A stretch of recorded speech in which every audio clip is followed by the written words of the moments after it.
Tinfoil Tidbits 11. Why tinfoil is so much fun. So I used to have this book called Nothing in This Book is True, but It's Exactly How Things Are by Bob Purcell.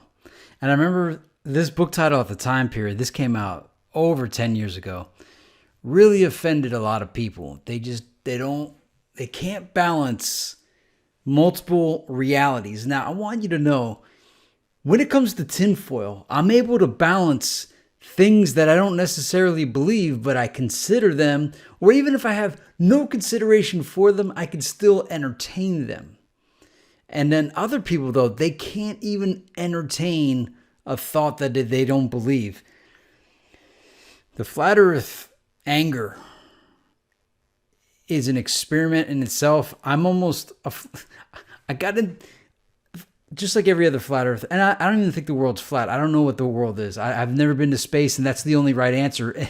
And that's, when it comes to conspiracy and tinfoiling, the denial, and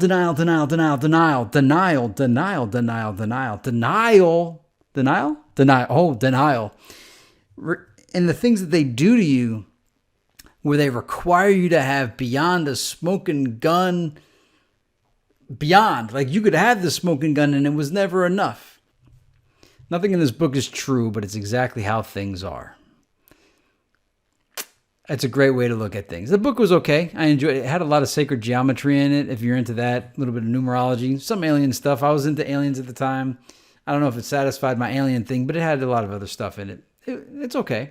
All right, but here is what I'm talking about. There's this website. It's disclosure.wikia.com. This is why tinfoil is so much fun. And this is why I'm so amazed that there aren't more tinfoilers out there, more conspiracy theorists. What is more fun than this? So let's see what I found on the site, because I don't even believe this stuff anymore, but I used to enjoy this a lot, and I haven't looked at this lately. But since the Bob Lazar video came out, which I'll talk about it in a future Tinfoil Tidbits episode, I'm just rekindling my old enjoyment of the secret space program. So what do we have here? Lunar Operations Command. Lunar Operations Command is a demilitarized zone on the moon. The Lunar Operations Command is a demilitarized zone on the moon. It is an area where secret space program personnel rendezvous before going further out into the solar system and beyond.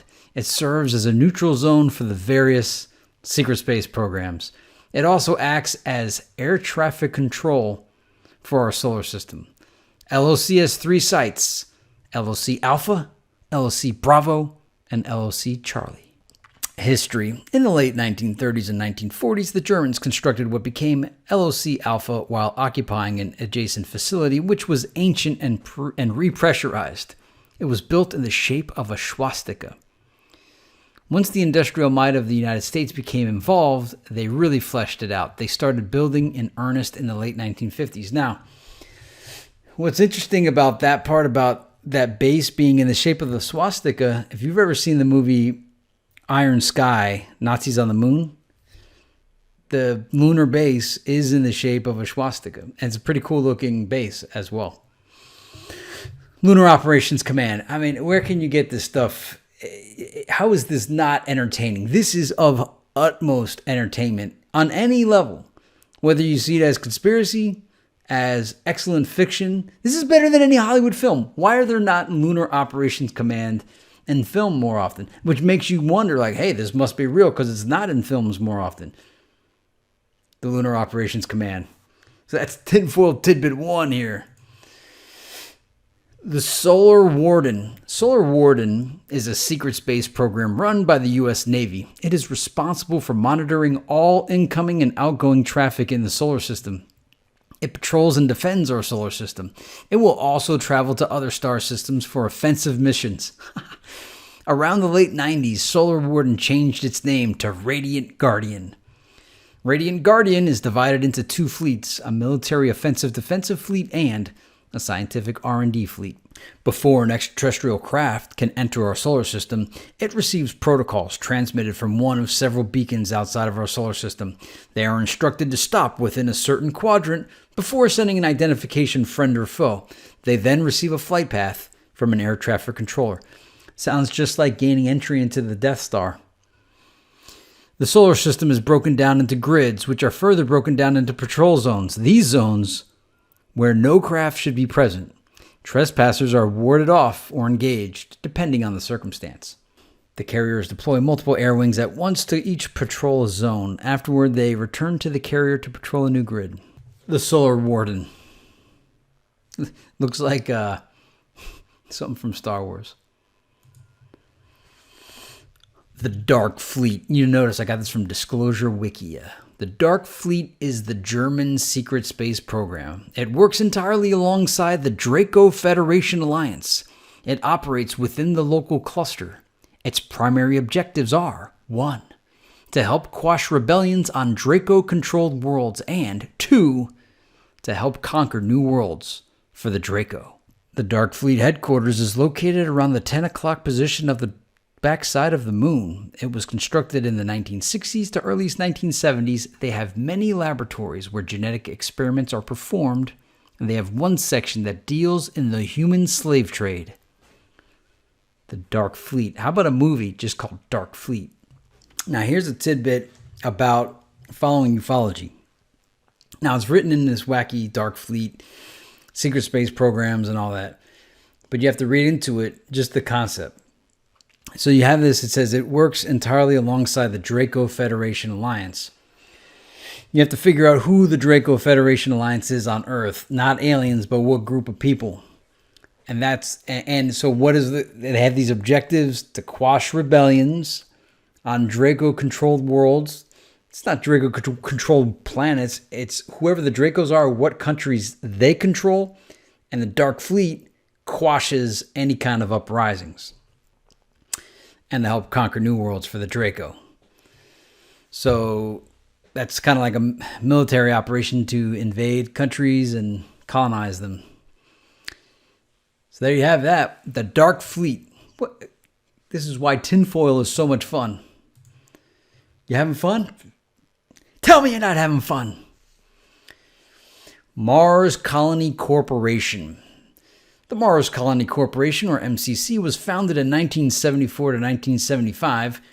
It was set up by multinational interests along with their parcels of businessmen, mining companies, scientists, engineers, military advisors, and intelligence officers. It is composed of 5 settlements, the capital of which is Ares Prime. This settlement was comprised of the same types of people and organized in the same way as the original colonies were settled in America. People with all types of skills, ranging from scientists to farm workers, live in this colony. The Mars Defense Force is contracted to defend the MCC settlements. Who's the Mars Defense Force? Well, the Mars Defense Force, MDF, is the primary defense contractor on Mars. Its main function is to defend the Mars Colony Corporation from the indigenous Martians. Again, if you look at this Mars Defense Force, what's their primary objective? Their main function is to defend the corporation from the indigenous people. Is tinfoil not fun? Why would anybody be against tinfoil? They're so against tinfoil. How much fun is this? Project Moonshadow. Project Moonshadow, devised in 1967, they actually have dates for this, and initiated in 1969, was a MyLab program focused on training augmented soldiers without the trauma-based methods used in previous programs, which were found to be extremely inefficient. I wonder what those previous ones were. It falls into the larger umbrella of a global program called Project Mannequin. It was a USMC SS cooperative program with the Bronze Ones. Training took place on the backside of the moon. Human embryos were engineered from the ground up and reimplanted into pregnant mothers. The Bronze Ones acted as consultants for the geneticists as they engineered the to-be soldiers. They would alert the scientists to any errors made in the genetic engineering process. Project Moonshadow. You having fun? How can you not be having fun with this? The Order of the Black Sun. The Order of the Black Sun is a German secret society and secret Earth government syndicate. A Texas chapter credits their society with running the Federal Reserve. All of the cult members, at least those who run the Federal Reserve branch of Dallas, are also Freemasons. They refer to the financial debt system as the Babylonian money magic slave system. They channel, through spiritual and technological means, the lower vibrational energy from a dark star, emitting dark energy per documentation and their own philosophy. Dark Pharaoh. The Dark Pharaoh lies at the top of their hierarchy. It is a non-human who is descended from an off-world royal lineage. It is an extremely ancient being who lives on Earth. It is a shapeshifter, and only its circle of caretakers is allowed to see its true form or to speak to it. Anyone outside of that circle who is brought in is never seen again. The Black Sun is rumored to be the source of power of the Dark Pharaoh, as well as some of the Order's technology and magic. The Order of the Black Sun. How is this not fun? The Global Galactic League of Nations. Now, how about that one? The Global Galactic League of Nations was created to placate Earthbound nations and maintain secrecy for the burgeoning space programs. All of the European countries, some of the African countries, India, and lots of Latino countries are involved. Estonia, the Ukraine, and Greece are involved. They believe that they are aiding in our continuity of species by developing technologies and methods to defend us from an extraterrestrial invasion. The GGLN was formed as a type of carrot for the UN nations to keep them quiet and to make them feel involved in protecting the planet. They were told that there were all these different threats to the planet and that they could be involved in the solution. The ICC provided them with bases and technology, but these were entirely outside of the solar system. The larger nations, the US, USSR, etc., made an agreement with smaller nations to allow their teams to retrieve crashed UFOs on their soil. This would have made the governments very curious, and as a result, a program was offered, ready-made, with a compartmentalized story to keep the curiosity to a minimum. The Global Galactic League of Nations is a cover to hide the ICC and Solar Warden programs. These nations who agreed to participate had to maintain utmost secrecy and operate completely out of the solar system.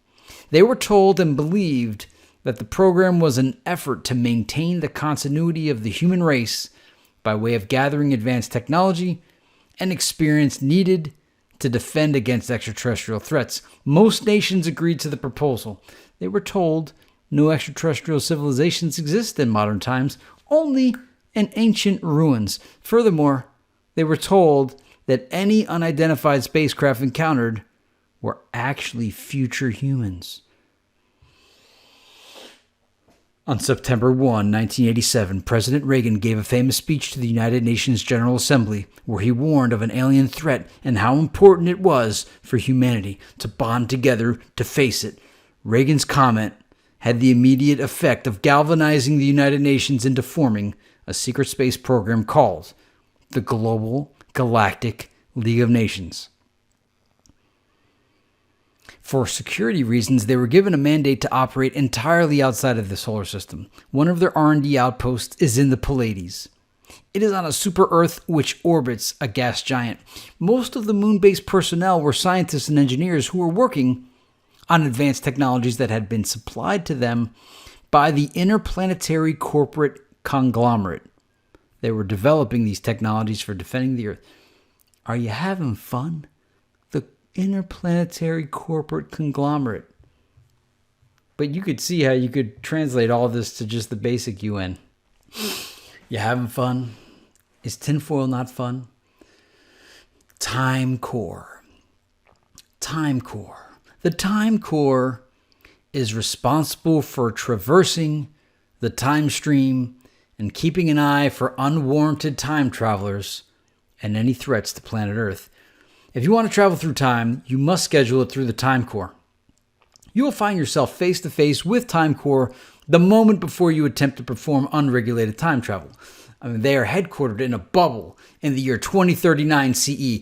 They hang out there watching the time stream change on a daily basis. The time they are headquartered in itself is subject to change. They spend their days going up and down the time stream to nudge things in the direction they feel is best for humanity. For example, Brad Bird's Tomorrowland was apparently influenced by the Time Core. And I did a video on Tomorrowland, and I feel the same way. Once we reach the future they envisioned for us in 2039 CE, they will move their headquarters 50 years into the future. This happens ad nauseum. As the time streams close, they nudge events that will spoil their good future out of the way. And look, we even have references inside the Secret Space Program free online event. Someone actually gave this as a serious speech. The Time Core.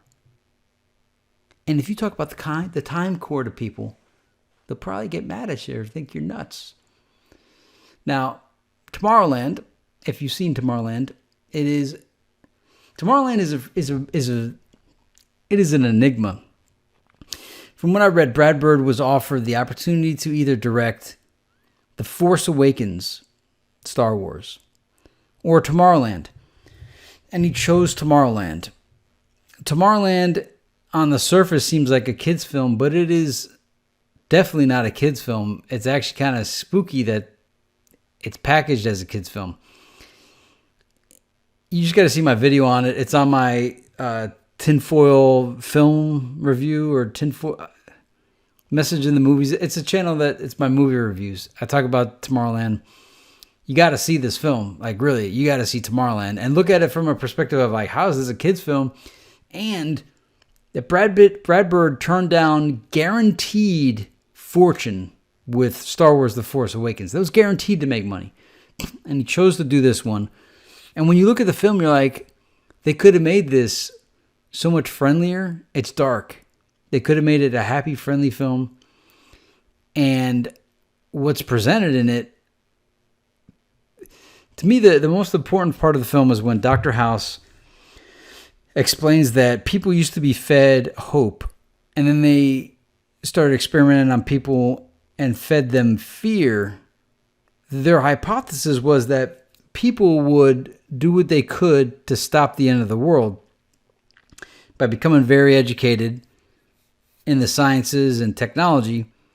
But what ended up happening was people just embraced the end and basically looked forward to the world ending. But they suggested that both the hope and the fear were both engineered into our consciousness. That we weren't really having those emotions one way or the other. We were being steered that way. Say out loud. In fact, I just seen today is December 8th, and right now the French Revolution's going on with the Yellow Jackets, and I seen an interview that Luke Rutkowski was interviewing one of the guys, and he said, the things that we used to only think inside of our minds, people are starting to say out loud. Meaning that the French people are now not keeping their lips zipped on all the conspiracies that they all know happen but don't speak of, the pink elephants in the room. And now they're talking about it. Now they're conspiracy theorizing out loud, which this lets you know the term conspiracy theorist it's a psychological operation attack to get people to not speak out. And since I imagine French was the guy's first language and he was speaking in English, a lot of times when things get translated directly to English, like if he doesn't have the entire English vocabulary, you get like hardcore truths. So the way he said it was like, the things that we would never say out loud, people are now saying out loud. People are asking questions out loud that we knew we shouldn't ask in other times. But now, the way things are now, everybody is asking these questions out loud. People are now questioning the history we've been told. People are questioning the banking system and how the money works and why weren't we told, and they're asking tons of questions that if you ask them, and I can vouch for this. I don't know if you spend your life openly all the time being a conspiracy theorist, but I, for the most part, do. I mean, in professional settings, I maintain professionalism, but any opportunity that's presented, I make sure I don't waste even a single opportunity to not interject critical thinking into the discussion. I have no interest in small talk at all. I only have interest in offering red pills as often as I can. But hearing what the French guy said today made me realize that it's a technique to blanket the population to think that asking questions is bad. And who does that protect? It only protects the elite. If everybody asked the questions, if the common people and all middle class asked questions, we would all educate ourselves a lot better, because we're all placed in a phone limited. I'm not going to call it a fake or phony because that's not the right word, but we're placed with a limited understanding of the functions of how society works. Not just society, but the whole reality. We don't know the whole. We don't even know how the money works. First off, let alone how distribution works. Let alone how industry works, transportation, distribution, how the products come in. I mean, you may have an idea, but you don't know who really controls it. Is everything really organized crime? Everything is power. Everything is violence. And we're told, so obviously we're fed a limited perspective of reality. We don't know the techniques that work, what they do, laws. Are laws real? Are contracts real? Are we bound by laws? Do we have to obey laws? And not even limited to those things. This is just things that I'm going off the top of my head. I'm thinking of the illusion, the Matrix, what is the Matrix, Neo? It is the world that has been pulled over your eyes to blind you from the truth. What truth? That you are a slave, Neo, born into a world of bondage with bars you can't see. A prison for your mind. So that's why I question reality. All these tinfoil tidbits is to if you want to know my agenda, is to normalize all of these discussions. The more we normalize this, the closer we get to start receiving the truth. But know this, as tinfoil, well, this is already happening. But as truth starts to come out, what they then do is flood it with disinformation. But you can't. But there's a real defeatist attitude, especially with newly red-pilled people. They enjoyed the world where everything was answered for them through the fake news. There's 3 institutions that control your mind, and all 3 don't apply to one person. It's 3. Everything's broken into 3. So your reality is either defined A, by religion, B, by the fake news, or C, by science. All 3 offer you answers to everything. They have the answer to everything. They have the answer to everything. Remember the song by B.O.B., Earthquake? I have the cure. I have the remedy. I am the savior. I am not the enemy. But give me your money. Give me your money. Give me your money. Everybody's in debt. But this is a free country. They want cable. They want comedy. Anything to take their minds off of being property. So, does science rule your mind? The latest offenders, it's not even the religious people, it's not even the fake news believers, the people that believe in science Because you're not supposed to believe in science. You're supposed to apply science. But lately, there's believers in science because science offers all these nice, comfy answers, and they let you feel so intellectually elite over everybody else. Oh, we use science. They're the latest ones. So these people, they get all their answers answered for them by their institutions, religion, science, or the fake news. And I'm trying to break that control to leave you in what the Celestine prophecy called the preoccupation. But I don't want you to do the preoccupation. The preoccupation is, this happened before. When Martin Luther stapled his complaints on the church door that created the Reformation, people that were once had their skulls permanently controlled by the Catholic Church were freed, but they didn't like the freedom. They wanted to be told what to believe. And so science came in and created the preoccupation. The preoccupation is people having occupations, science occupations, all these occupations to empirically define the world, quantify everything, and build. I've been working on the railroad all the livelong day. Watch this next line. I've been working on the railroad just to pass the time away. To pass the time away. There's no time to waste time. So that's why I'm doing it. If you wonder, like, what is it? The core of me is coming into this life knowing I chose my life in another dimension.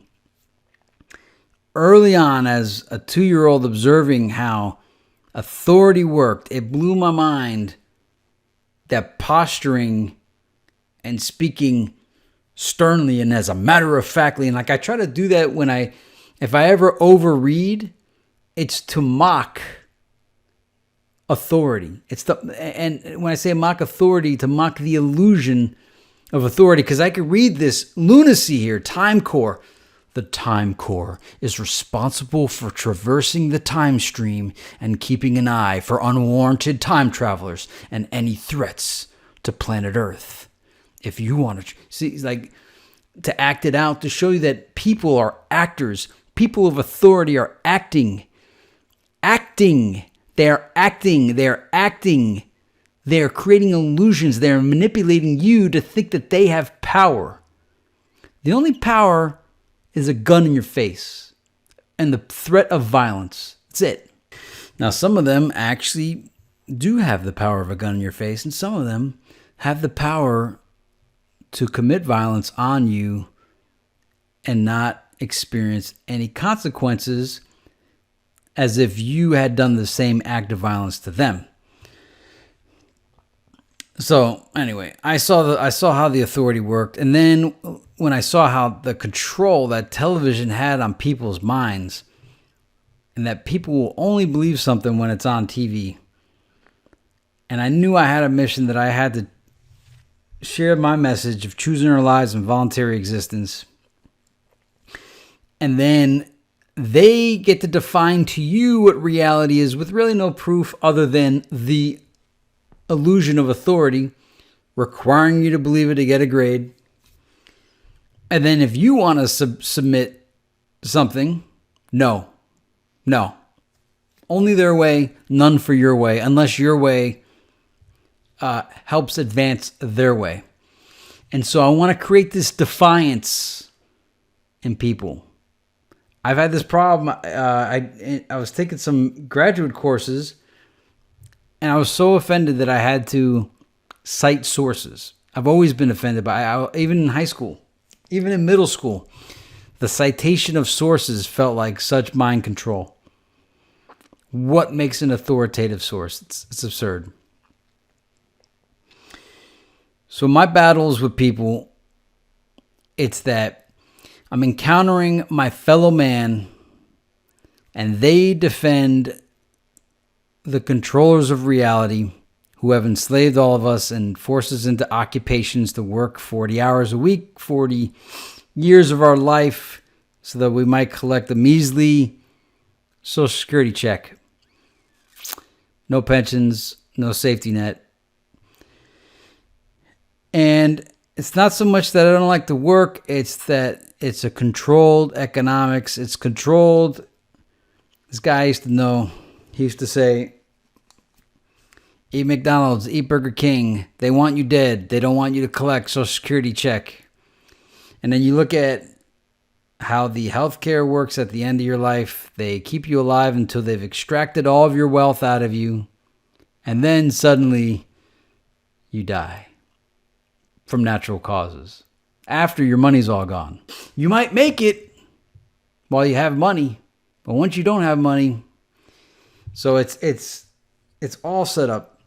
And why do you want to remain part of a control system that's not benefiting you?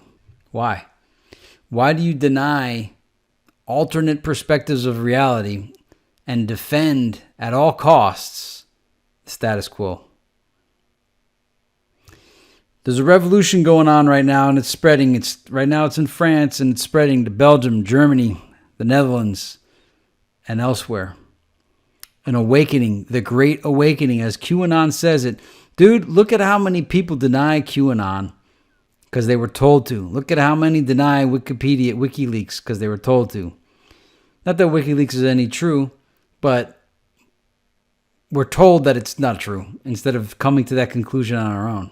I got people telling me QAnon's fake conspiracy theory. And I'm like, yo, you ever been to the site? Do you even know a site? Do you know where to go to get QAnon? No, it's fake. It's fake news. It's fake. It's a psyop. It's like, yeah, but have you ever actually looked at QAnon? I would never look at that crap. Well, how do you know it's fake? And I'm not saying QAnon's real, but QAnon trains you how to think.